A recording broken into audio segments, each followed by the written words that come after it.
Bonjour, peuple de Dieu, c'est le pasteur Jérémie, aussi connu sous le nom de pasteur Loïc. Nous voulons écouter la parole de Dieu pour la semaine, mais avant tout, nous voulons commencer par une parole de prière. Alors, en signe de révérence à notre Père Céleste, à notre Dieu, baissons nos têtes et prions ensemble. Dieu Tout-Puissant, Père Céleste, Roi des Rois, Abba Père, Dieu fidèle, Dieu amour, Dieu de merveille. Merci pour cette nouvelle occasion que tu nous accordes de pouvoir venir dans ta présence, de pouvoir interagir avec toi, de pouvoir être instruit, équipé par toi. Nous venons nous humilier au-devant de toi, car tu dis que ce qui nous sépare de toi, ce sont nos péchés, nos iniquités qui t'empêchent de nous écouter. C'est pourquoi nous te prions de nous pardonner pour tout ce que nous avons pu faire, dit et penser qui ne t'a point honoré. Puisses-tu nous purifier et sanctifier par ton sang, le sang qui a coulé à la croix, que tu as versé à la croix de Golgotha.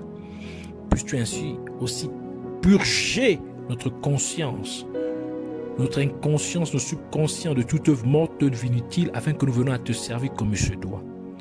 Nous abandonnons totalement ces moments en tes mains, corps, âme et esprit, pensée et cœur. Prends le contrôle de toutes choses, que tout ce qui n'est pas de toi soit neutralisé et brisé. Nous venons prendre l'autorité, nous levons contre tout esprit maléfique, contre tous ceux qui se lèvent contre la révélation de ta parole, toute principauté des ténèbres, toute puissance maléfique, tout esprit méchant dans les lieux célestes et tout maître de ce monde obscur. Nous les lions, nous les renvoyons dans les gouffres de l'enfer au nom de Jésus-Christ et nous proclamons que Jésus-Christ est Seigneur à la gloire de Dieu le Père. Emmène-nous dans la profondeur de ta parole, dans la profondeur de tes mystères.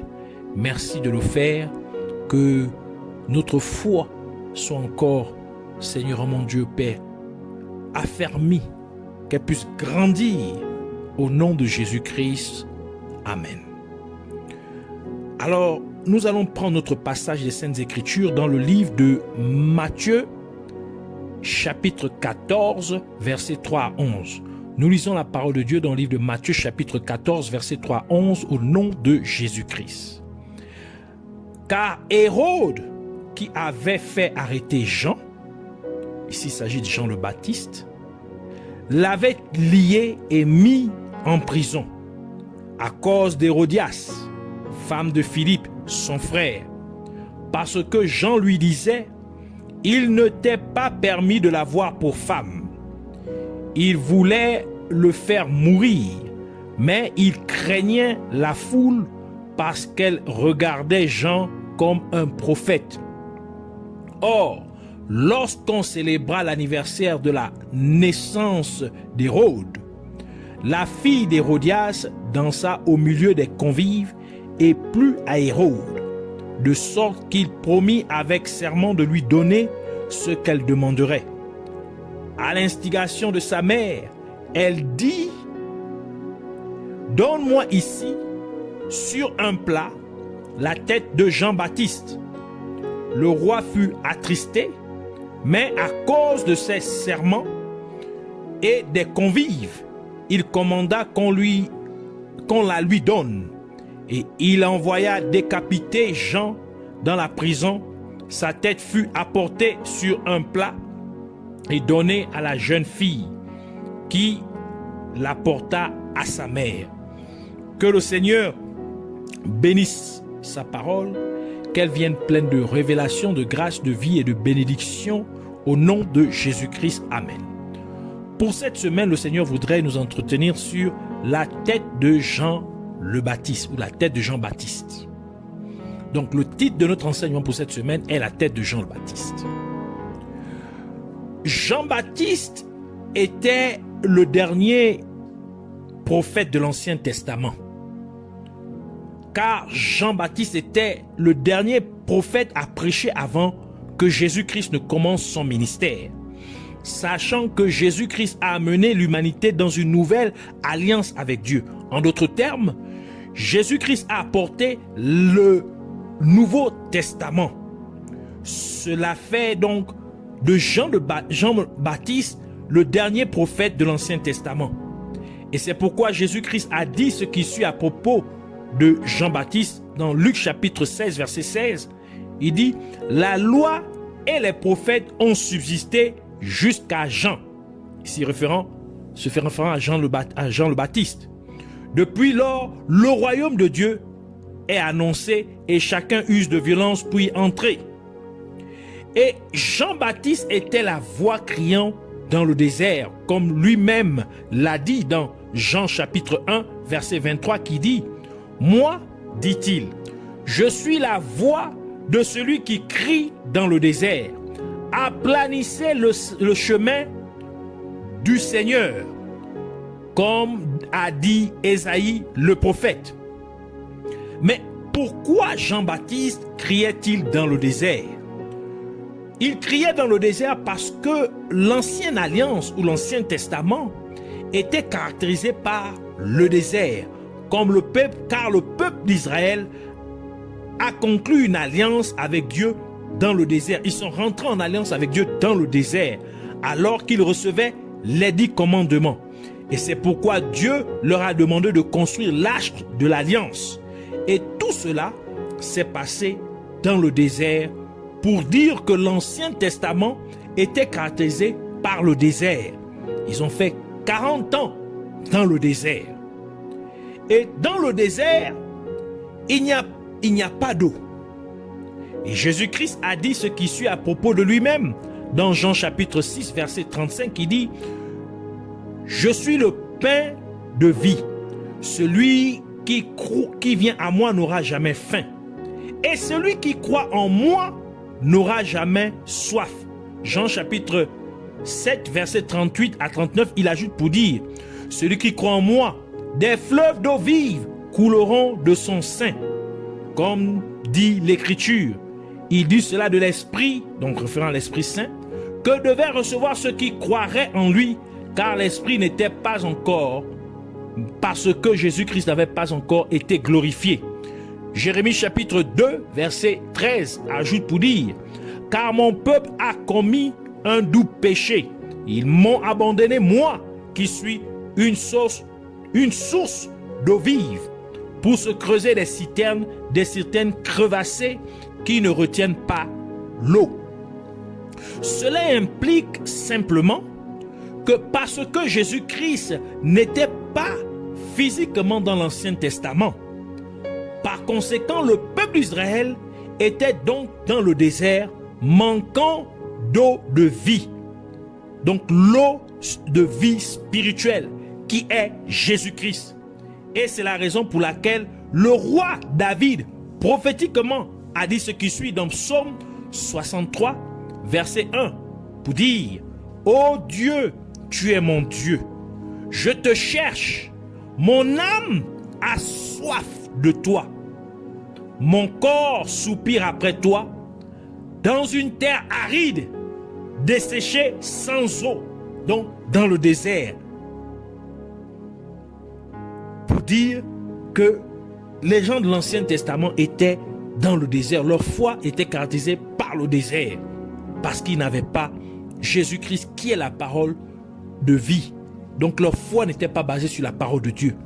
Et Dieu dit et fit la promesse de verser de l'eau sur celui qui a soif en disant dans Ésaïe chapitre 44 verset 3, « Car je répandrai des eaux sur le sol altéré, donc le sol desséché, donc dans le désert, et des ruisseaux sur la terre desséchée.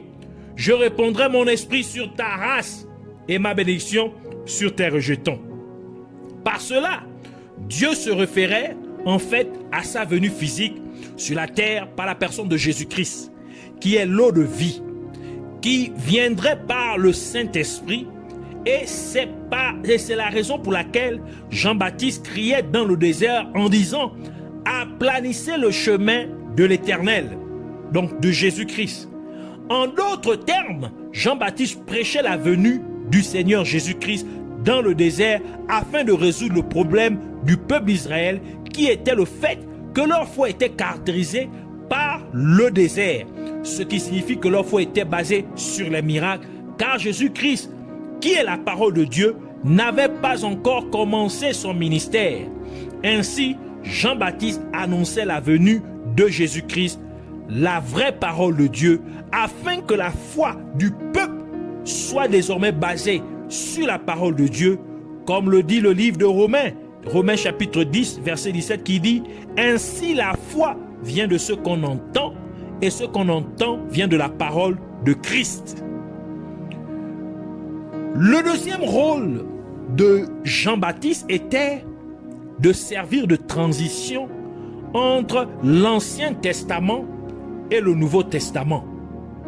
Et l'Ancien Testament comprend la loi et les prophètes, comme nous le dit, comme nous lisons dans le livre de Luc, Luc chapitre 16, verset 16, que nous avons lu précédemment, qui dit « La loi et les prophètes ont subsisté jusqu'à Jean. » Ainsi, Jean-Baptiste était le pont entre la loi et les prophètes et le Messie. Jean-Baptiste était le pont entre les commandements et la grâce, car la grâce de Dieu est venue par Jésus-Christ, telle que la parole de Dieu l'a déclaré dans Jean chapitre 1, verset 17, qui dit « Car la loi a été donnée par Moïse, Moïse qui est de l'Ancien Testament, la grâce et la vérité sont venues par Jésus-Christ. » Dans notre passage principal des Saintes Écritures, nous lisons qu'Hérode, Hérode Antipas, a décapité Jean-Baptiste. Cela implique que Jean-Baptiste ne pouvait plus prophétiser, car Jean-Baptiste était le dernier prophète de l'Ancien Testament. Donc il n'y avait plus de prophétie, il n'y avait plus de prophète. Mais parce que sa tête avait été ôtée, par conséquent, il ne pouvait plus donner les oracles de Dieu. Et Jean-Baptiste ne pouvait plus crier dans le désert pour annoncer Jésus-Christ, l'eau de vie. Et enfin, Jean-Baptiste ne pouvait plus servir de pont entre l'Ancien Testament et le Nouveau Testament. Et tout cela est donc un combat contre ceux qui sont dans le désert, car ils ne peuvent plus recevoir l'eau vive qu'est Jésus-Christ. C'est un combat contre ceux qui sont supposés être préparés pour la venue du Seigneur Jésus-Christ, car ils ne pouvaient plus entendre la voix de Jean-Baptiste criant dans le désert. Et cela aussi est un combat contre ceux qui sont censés transiter dans la grâce de Dieu, car le pont Jean-Baptiste, qu'est Jean-Baptiste, qui devait les aider à traverser, avait été décapité. Hérode était un gouverneur romain. Et nous savons que l'Église catholique romaine, qui est issue de Rome, donc l'Église catholique est issue de Rome, produira le faux prophète et l'antéchrist. Ainsi, le fait qu'Hérode ait décapité Jean-Baptiste, Jean-Baptiste qui était un prophète de Dieu, Jean-Baptiste qui devait présenter Jésus-Christ au peuple, cela nous révèle donc qu'en ces derniers jours où nous vivons, l'antéchrist combattra la prophétie. L'antéchrist combattra le salut des gens. L'antéchrist empêchera les gens de connaître Jésus-Christ. L'antéchrist empêchera les gens de passer du péché à la sainteté. Il empêchera les gens de passer des ténèbres à la merveilleuse lumière de Dieu.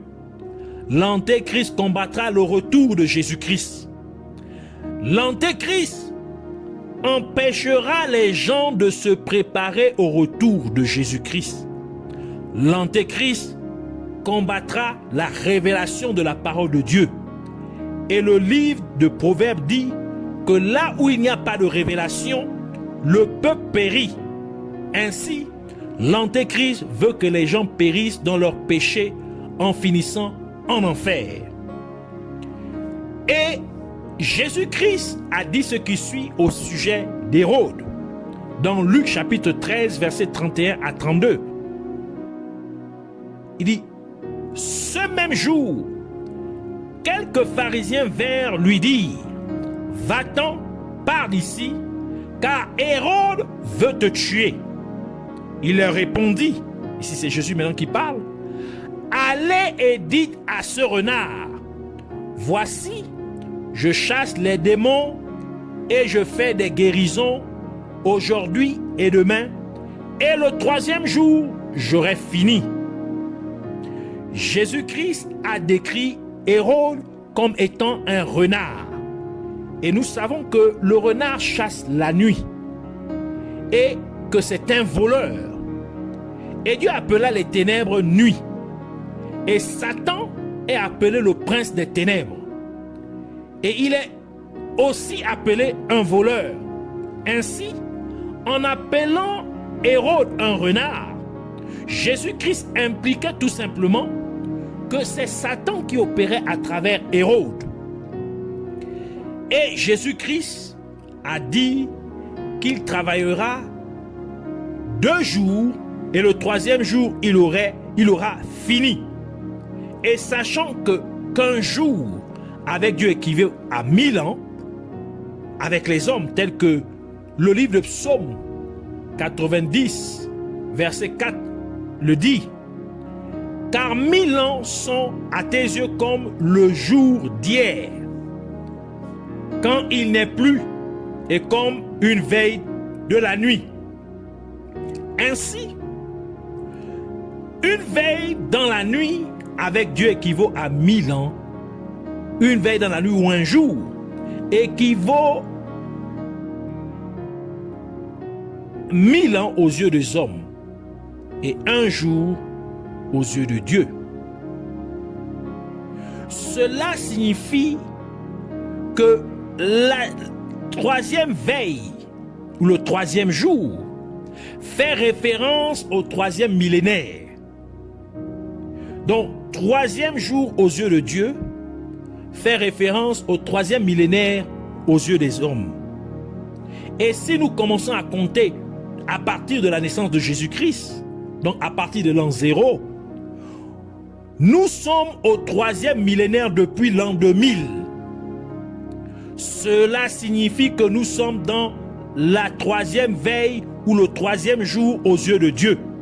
C'est-à-dire que nous sommes au jour où Jésus-Christ doit être parfait ou encore doit revenir ou doit perfectionner son église, son épouse, l'église. Nous sommes au troisième jour où Jésus-Christ doit venir enlever son église. Et nous savons que le renard opère dans la nuit. Le renard qui représente Satan, c'est-à-dire l'antéchrist. Donc le renard qui représente Satan manifesté en la personne de l'antéchrist. Et cela nous révèle donc que dans ces derniers jours, l'antéchrist décapitera la tête du prophète. En d'autres termes, l'antéchrist se lèvera pour séparer la tête du corps.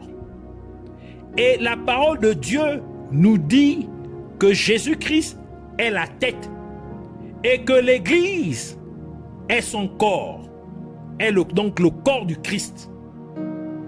Éphésiens chapitre 1, versets 22 à 23 qui dit « Il a tout mis », ici faisant référence à Jésus-Christ, « Il a tout mis sous ses pieds ». Donc Dieu a tout mis sous les pieds de Jésus-Christ. Et l'a donné comme tête. Donc Jésus-Christ est la tête, au-dessus de tout, à l'Église, qui est son corps. Donc l'Église est le corps du Christ, la plénitude de celui qui remplit tout en tous. Nouvelle Bible seconde. Et le livre de Colossiens l'atteste aussi en disant, dans Colossiens chapitre 1, verset 18, « Il est la tête du corps de l'Église. Il est le commencement, le premier né d'entre les morts, afin d'être en tout le premier. » Cela signifie qu'au cours du troisième millénaire, à partir de l'époque de Jésus-Christ, En d'autres termes, de nos jours, l'Antéchrist se lèvera pour séparer le corps du Christ, qui est l'Église, de sa tête, qui est Jésus-Christ. Et parce que Jésus-Christ est la parole de Dieu, cela implique donc qu'à notre époque actuelle, l'Antéchrist séparera l'Église de la parole de Dieu.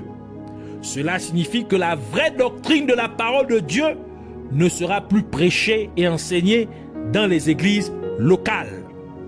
Et c'est la raison pour laquelle Jésus-Christ a donné la parabole des 10 vierges pour prophétiser qu'il reviendra pour enlever son église, son épouse l'église, au temps de la nuit, donc au temps où le renard opère, au temps où le voleur opère. Matthieu chapitre 25 versets 6 à 10. Au milieu de la nuit, on cria, voici l'époux, allez à sa rencontre. Alors toutes ces vierges se réveillèrent et préparèrent leurs lampes. Les folles dirent aux sages, donnez-nous de votre huile, car nos lampes s'éteignent. Les sages répondirent, non, il n'y en aura pas assez pour nous et pour vous.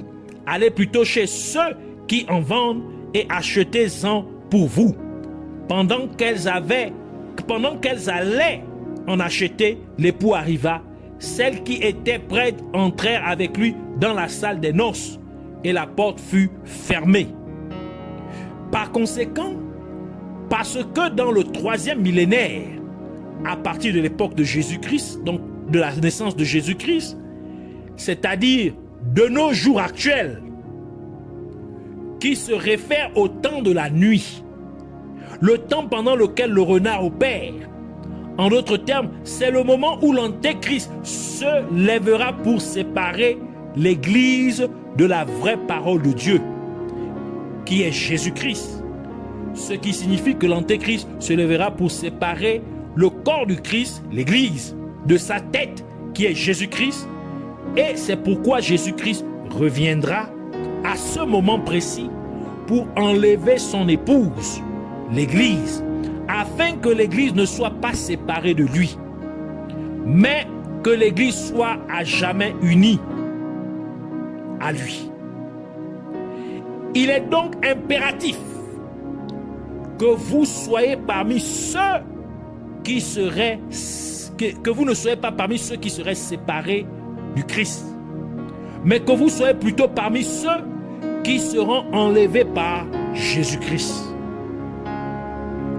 Et vous remarquerez que lorsque Hérode décapita Jean-Baptiste, il donna la tête de Jean-Baptiste à Hérodias, qui était une femme adultère, car elle était mariée à Philippe, le frère d'Hérode.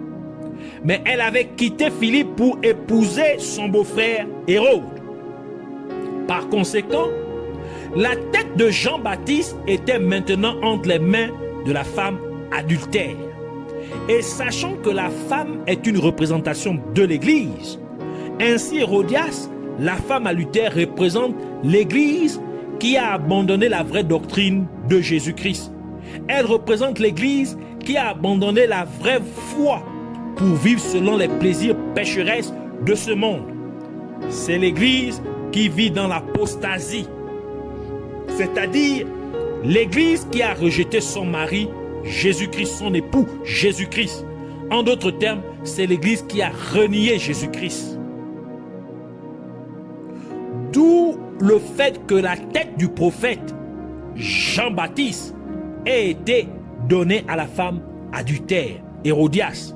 C'est-à-dire qu'en ces derniers jours, l'Église qui aurait délaissé la vraie doctrine empêchera que d'autres personnes entendent la vraie parole de Dieu. L'Église adultère qui aurait abandonné Jésus-Christ pour adorer d'autres faux dieux à travers l'occultisme empêcherait les vrais hommes et femmes de Dieu de prêcher et d'enseigner la vraie parole de Dieu.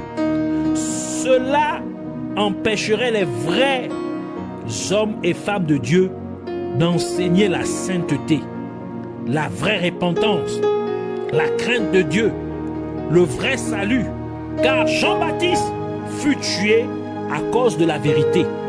Jean-Baptiste a été tué parce qu'il appelait les gens à une repentance sincère.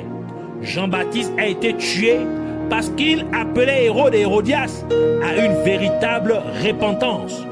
Cela nous révèle donc que nous vivons une époque où les gens aiment le péché et ne veulent pas se repentir. Une génération dans laquelle les gens ne veulent pas entendre la vérité. Le livre de Matthieu nous dit quelque chose d'intéressant.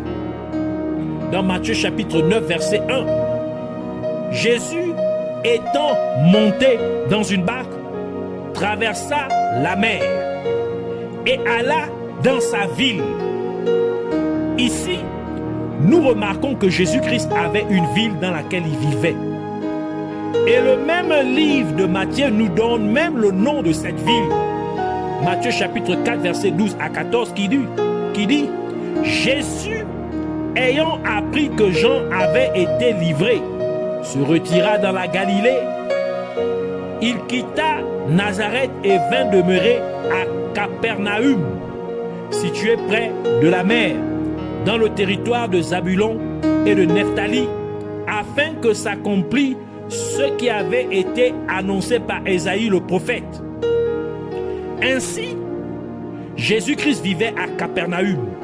Et le livre de Marc le confirme également en disant dans Marc chapitre 2 verset 1 à 2. Quelques jours après, Jésus revint à Capernaum. On apprit qu'il était à la maison. Donc Jésus avait une maison. Et il s'assembla un si grand nombre de personnes que l'espace devant la porte ne pouvait plus les contenir.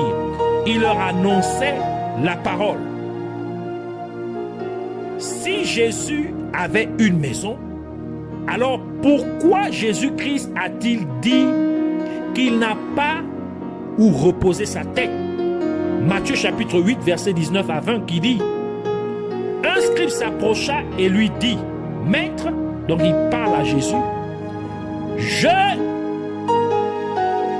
te suivrai partout où tu iras. Jésus lui répondit: les renards ont des tanières, les oiseaux du ciel ont des nids, mais le Fils de l'homme, faisant référence à lui-même, n'a pas où reposer sa tête. Pour que nous comprenions pourquoi Jésus-Christ a dit qu'il n'avait pas où reposer sa tête, nous devons nous référer à la mauvaise action d'Hérode. Car Hérode a décapité la tête de Jean-Baptiste à cause de la fête et de la danse de la fille d'Hérodias. En d'autres termes, Hérode a tué Jean-Baptiste à cause des plaisirs de ce monde. Et nous devons nous rappeler que Jésus-Christ a décrit Hérode comme étant un renard. Et dans ce passage des Saintes Écritures que nous venons de lire, du livre de Matthieu, nous pouvons remarquer que Jésus-Christ a encore fait mention des renards. Pourquoi? Simplement parce que c'était une référence à Hérode, qui est un renard. Et les renards volent la nourriture des autres animaux. Ainsi, parce qu'Hérode a tué Jean-Baptiste, qui nourrissait le peuple de Dieu avec la parole de Dieu, donc Hérode a volé la nourriture des enfants de Dieu. Hérode a volé la parole de Dieu au peuple de Dieu. Et c'est pourquoi Jésus-Christ a aussi fait mention des oiseaux du ciel. Car dans la parabole du semeur, les oiseaux sont venus manger la semence tombée le long du chemin. Matthieu chapitre 13 verset 3 à 4 qui dit: il leur parla en parabole sur beaucoup de choses. Et il dit: un semeur sortit pour semer. Comme il semait, Une partie de la semence tomba le long du chemin. Les oiseaux vinrent et la mangèrent. Et Jésus-Christ a expliqué cette partie de la parabole en disant dans Matthieu chapitre 13, versets 18 à 19. Il dit, vous donc écoutez ce que signifie la parabole du semeur. Lorsqu'un homme écoute la parole du royaume et ne la comprend pas, le malin vient et enlève ce qui a été sémé dans son cœur. Cet homme est celui qui a reçu la semence le long du chemin. Nous voyons donc qu'Hérode, qui représente Rome, et Rome représente l'Antéchrist, a volé la parole de Dieu, qui était semée au bord du chemin, car Hérode a tué Jean-Baptiste, qui est venu préparer le chemin pour le Messie. Et il est venu préparer le chemin pour Jésus-Christ. Il est venu préparer le chemin pour Jésus-Christ, qui est le Messie. Et Jésus-Christ a aussi ajouté qu'il est le chemin. Dans Jean chapitre 14, verset 6, Jésus lui dit, « Je suis le chemin, la vie et la vérité. Nul ne vient au Père que par moi. » Cela implique tout simplement que parce qu'Hérode, le renard, a volé la parole de Dieu au peuple de Dieu en décapitant la tête de Jean-Baptiste, séparant ainsi la tête de son corps, et sachant que Jésus-Christ est la tête de l'Église et qui est son corps.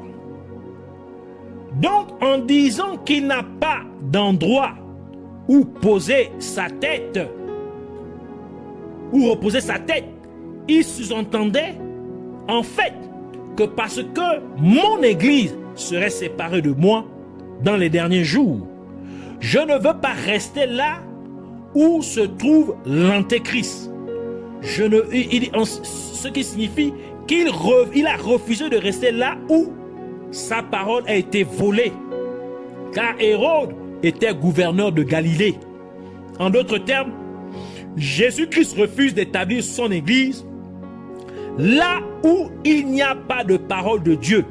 Car Galilée signifie cercle ou tourner en rond. Ainsi, Jésus-Christ refuse de rester dans un endroit qui fera tourner son Église en rond. Jésus-Christ refuse d'établir son Église dans un endroit où son Église ne grandira pas spirituellement. Un endroit où son Église n'évoluera point. Un endroit où son Église ne se développera pas. Un endroit où son Église n'avancera point. D'où Jésus-Christ a quitté Nazareth en Galilée pour se rendre à Capernaum. Car Capernaum signifie ville de Nahum ou village de consolation. Et le prophète Nahum prêchait sur les temps de la fin. Le prophète Nahum prophétisait sur la sentence de Dieu. Par conséquent, Jésus-Christ veut établir son Église dans un lieu où la parole de Dieu sur la fin des temps est prêchée et enseignée, afin que son Église puisse être préparée pour son retour. Et c'est pourquoi Jésus-Christ a quitté Nazareth en Galilée, parce qu'il fut rejeté à Nazareth. En d'autres termes, Nazareth a rejeté la parole de Dieu. Ainsi, Jésus-Christ a quitté Nazareth en Galilée pour aller à Capernaum. C'est ici la révélation sur la tête de Jean-Baptiste décapité. C'était pour nous prophétiser que dans les derniers temps dans lesquels nous vivons, l'Antéchrist va séparer l'Église de la parole de Dieu, va séparer l'Église de Jésus-Christ, qui est la parole de Dieu, va séparer le corps du Christ, qui est l'Église, de sa tête, qui est Jésus-Christ. C'est pourquoi Jésus-Christ veut que son Église soit établie sur la parole, l'enseignement sur la fin des temps, afin que son Église soit prête pour son retour. Car il vient pour enlever son Église. Parce qu'il ne veut pas que son Église soit séparée de lui. Il ne veut pas que son corps soit séparé de lui. Ainsi, nous voulons prier pour dire merci Seigneur Jésus-Christ de nous avoir confié la révélation de ta parole. Et je te prie, Seigneur Jésus-Christ, pour que tu aides ton Église, que nous sommes, à rester liés à toi. Toi, notre tête. Ne laisse pas l'Antéchrist nous séparer de la parole de Dieu que tu es. Ne nous permets pas de rejeter la vérité de la parole de Dieu que tu es. Quelles que soient les circonstances, que nous ne le fassions point. Et comme nous recevons la parole de Dieu chaque jour, puissions-nous grandir spirituellement au nom de Jésus-Christ. Alors que la parole de Dieu nous est enseignée chaque jour, que notre foi mûrisse au nom de Jésus-Christ.